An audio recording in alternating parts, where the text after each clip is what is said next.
Hello mga ka-super, kasari, ka-super nanay, kanegosyante. So, time check tayo ay 5:20 pa lang. So, habang siguro yung ating Super A nagre-ready na rin papasok, by 6 AM nandito na yon. So, habang wala pa siya, so tayo muna ay magpa-price ng ating mga school supplies. Kasi kahapon, nag-market day ako. So, ito, bumili na rin ako ng mga school supplies. So, syempre, share ko sa inyo yung presyuhan ko ng mga school supplies. Magkano ba yung aking pinapatong dito sa mga school supplies. So, nakadepende sa presyo. Ano ba yung mga lower amount, lower price ng ating mga school supplies, nag-a-add lang ako ng plus 5. Pero pag mga higher, halimbawa mga 30 up, plus 10 naman ako tulad nito.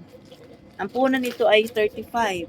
35 wholesale na to ha, punan nitong whiteboard.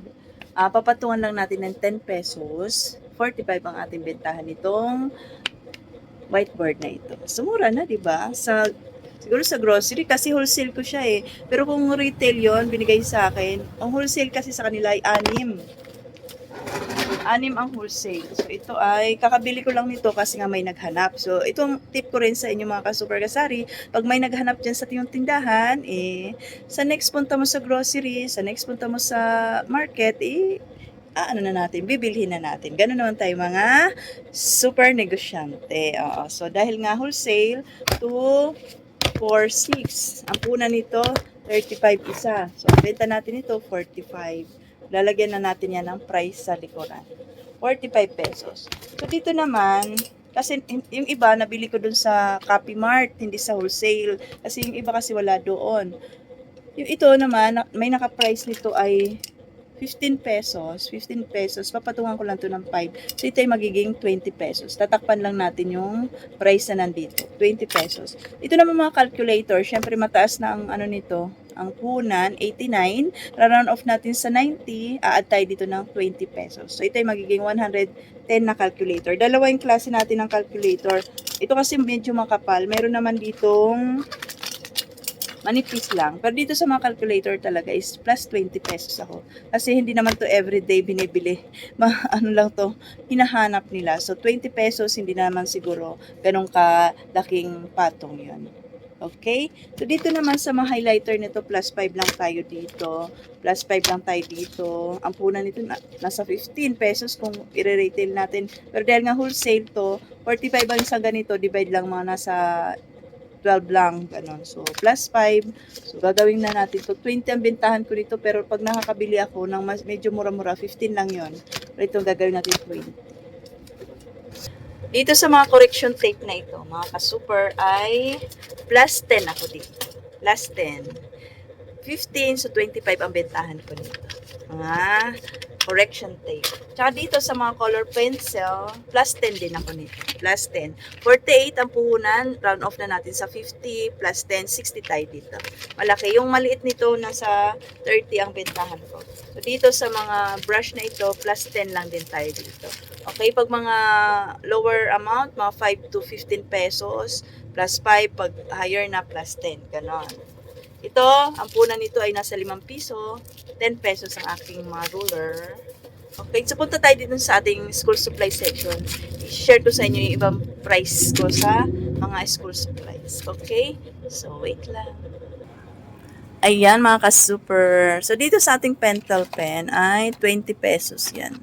20 pesos. Ang ating mga ball pen ay 10 pesos. Ang ating pencil ay 12 pesos. Itong 12 na to ay para sa pencil to. Ito meron tayo itong gel pen. 15 pesos naman itong mga gel pen. Para kasi isang sign pen. At dito, itong mga to ay 15 pesos. Glue ay 15 pesos to. Ay 20 pala to. 20 itong medyo ano kasi to. Ito 15 tong hindi HBW. Ito kasi nakuha ko to ng dalawa 30. Dalawa 30. Ay, dalawa 15. So, 15 din isa. So, meron din tayo ditong stapler, 52. Nag-plus 10 lang tayo dito sa stapler. Ito yung ordinary, ano lang to, 8. Tapos may mga price tayong ating mga cutter, 12 pesos. Ito, mga plus 5 lang ako dito. Dito, plus 10 tayo dito sa mga scissors. Ayan, 30. Itong ating 35 tong ating plastic cover. Itong mga to ay 12 pesos itong ating mga kartolina. Ito, 20 pesos. Scotch tape natin. May mga price to. 25, yung double-sided. Itong scotch tape na to, 10. 25 yung malaki. Ay, ito, 30. Ayan, may mga price naman yung iba. Ito, meron din tayong clay. Kakabili ko lang din nito kasi may naghanap. 25. Nag-plus 10 ako dito. Tapos ito, 20 yan. 20. Ito, 20 din. Meron dito mga ganito. Yan. Ang ating big notebook ay 50 pesos. Yung ating mga notebook ay 25 pesos. Ito ay 15. Yung ating mga papel, yung mga grade 1 to 5 ay 20 pesos. Ang ating intermediate ay 25. Isang bande, isang ganito. So, wala tayong dito, yung tigpipiso, isang piraso. Isang ang binibili. Hindi tulad dati, nalala ko yung tayo mag-aaral pa, no? Bibili tayo 4 piso, mga ganon. Yung ating yellow pad ay 50 pesos. Itong ating Manila paper ay 8. Ating folder ay long. Short 8, ang long ay 10. Yung colored folder ay 12 pesos. Ang ating illustration, 10. Yung 1/8. Tapos ito mga to, may price to ay 15 to, 15. 15. Tapos yung itong mga, for expandable, may price to eh. Saan na ba yung price? Ayan, 20 pesos. Pinapalagyan ko ng price kay Super A para pag si Indoy nandito na ko, ito ang pinakaayaw ni Indoy na section. Itong school supplies, nakakaloka. Ballpen nga lang, lagi tinatanong. Pentel pen, lagi tinatanong kung magkano. So, dito meron din tayong mga colored paper. Ayan, 25. Plus 10 lang tayo dito sa mga color paper na ito. 25. Meron din tayong clear notebook. Ang clear notebook natin ay 60. 60. Bili natin to ng 45 to 50 ang puhunan. Depende kasi kung saan ako nakakabili nito. Mabili itong ating mga clear notebook. At ito meron din tayong mga formal team. So may mga price yan. Yan. Okay. So ating floor wax ay 25. May mga chinilas dyan. May payong tayo dyan. Yan. Okay. Ito.